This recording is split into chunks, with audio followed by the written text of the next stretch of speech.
আপনি কি জানেন রাতে হঠাৎ কুকুরের ঘেউ ঘেউ কেন হয়? এটা কি শুধু শব্দ নাকি অদৃশ্য কোনো বিপদের লক্ষণ?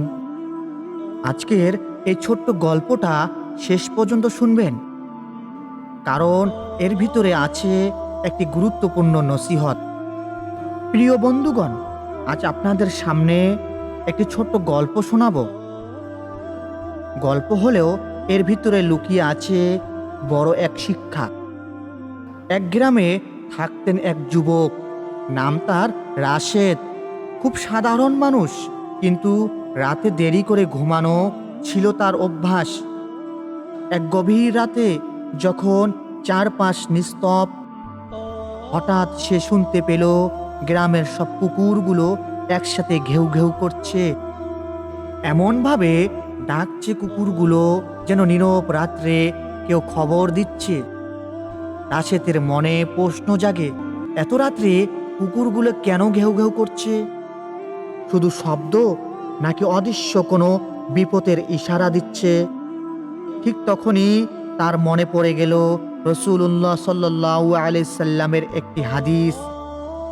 হজরতে জাবের ইবনে আব্দুল্লাহ রাদিয়াল্লাহু তাআলা আনহু বলেন, রসূলুল্লাহ সাল্লাল্লাহু আলাইহি সাল্লাম বলেছেন, রাতে যখন কুকুর ঘেউ ঘেউ করে এবং গাধা চিৎকার করে, তখন তোমরা আল্লাহর কাছে আশ্রয় চাও, কারণ তারা এমন কিছু দেখে যা তোমরা দেখতে পাও না। রাশেদের হৃদয় কেঁপে উঠল। সে বুঝে গেল এই ঘেউ ঘেউ অকারণ নয়। সে আর দেরি করল না, উঠে দাঁড়ালো, দরজা বন্ধ করলো, পানির পাত্র ঢেকে দিল। কারণ রসূলুল্লাহ সাল্লাল্লাহু আলাইহি সাল্লাম বলেছেন, রাতে দরজা বন্ধ করো, পানির পাত্র ঢেকে রাখো, কারণ শয়তান খোলা দরজা খুলতে পারে না। তারপর সে পড়ল, আউযু বিল্লাহি মিনাশ শাইতানির রাজিম।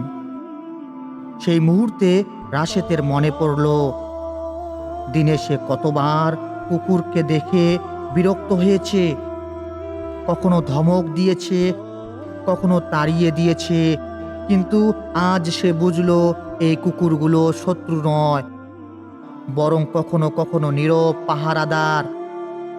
তারা এমন কিছু দেখে যা আমাদের চোখ দেখতে পায় না। সেই রাতে রাশিদের ঘুম এলো শান্তিতে, তার হৃদয়ে ভরে গেল এক উপলব্ধিতে, আল্লাহ এই প্রাণীগুলোকে নিজ নিজ দায়িত্ব দিয়ে সৃষ্টি করেছেন। প্রিয় বন্ধুগণ, কুকুরের ঘেউ ঘেউ হয়তো শুধু শব্দ নয়, হয়তো এটা আমাদের জন্য একটি সতর্ক বার্তা। তাই এমন সময় আল্লাহকে স্মরণ করুন, দোয়া পড়ুন, প্রাণীদের প্রতি দয়া করুন। যে ব্যক্তি আল্লাহর স্মরণে থাকে তার জন্য রাতও নিরাপদ, দিনও নিরাপদ। আল্লাহ আমাদের সবাইকে হেফাজত করুন, আমিন।